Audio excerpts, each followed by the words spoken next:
The Democrats, which I've been saying all along, they don't give a damn about crime. They don't care about crime. They don't care about gang members coming in and stabbing people and cutting people up. They don't care about crime. And if they're not going to care about crime, then I agree.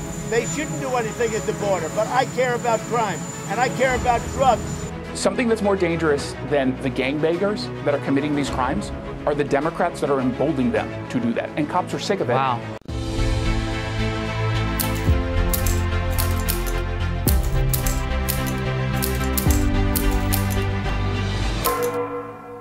The other thing that's weighing on people right now is rising crime. And there appear to be some divisions among Democrats about how to handle it. Your colleague, Karen Bass, running for mayor of Los Angeles, is trying to increase the police force in L.A. Cori Bush, Congresswoman from Missouri, is saying it's time to defund the police. She's sticking by that. You're the speaker. How do you think Democrats should address rising crime? Well, with all the respect in the world for Cori Bush, that is not the position of the Democratic Party. Congressman, before we let you go, let me ask you about something else aside from the moratorium. You faced some criticism in recent weeks over your push to defund the police. Campaign records show that you spent roughly $70,000 on private security, and some critics say that move is hypocritical. What's your response to those critics? They would rather I die? You would rather me die? Is that what you want to see? My people are dying, and that's what I have to look at. Well, with all the respect in the world for Cori Bush, that is not the position of the Democratic Party.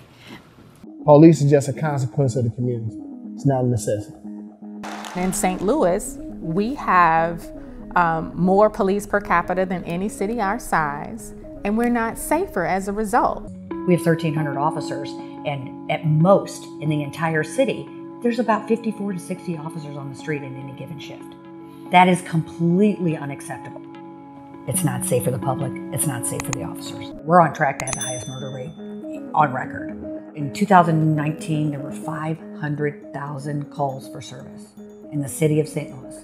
That's almost double the number of calls than there are people in the city. 2A is a reduction in the police department amounting to $4 million, reducing a total of 98 vacant positions, uniformed officer positions. Since 2015, those vacancies have been funding overtime in order to keep current services.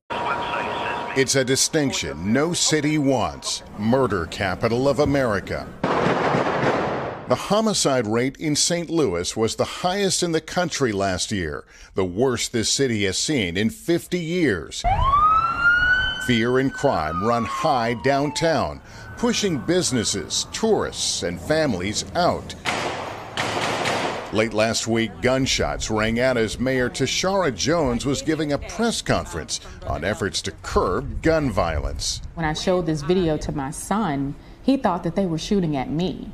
So my son should not have to carry that trauma with him on a daily basis. Jones took office in April, born and raised in North St. Louis, all too familiar with violence. Desensitization of gunshots in the distance is not normal, and of course this is not the St. Louis that I want any family to live in. She made good on a campaign promise to cut the police budget. Welcome back. So much violence against police, and it continues to surge.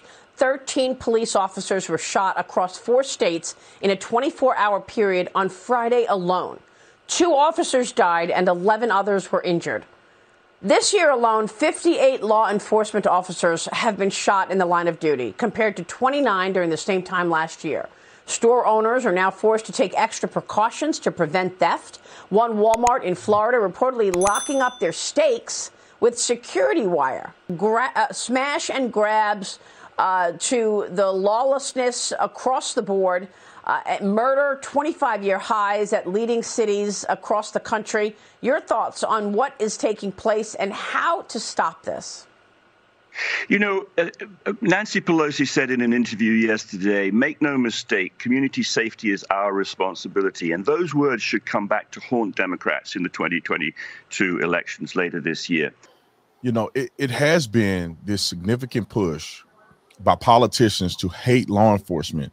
And I don't believe they're doing it because they actually believe that law enforcement is a problem in this country. I think they're doing it because they can find a way to get to the emotions of people and make them feel like they're the party of virtue and they create these scenarios and talk about how black people are being unjustifiably killed in these crazy numbers to get you emotional enough to vote for them, because they are the solution to the problem. And anybody that don't lament to the solution that they proclaim are racist, white supremacists, and they don't care about the inner city.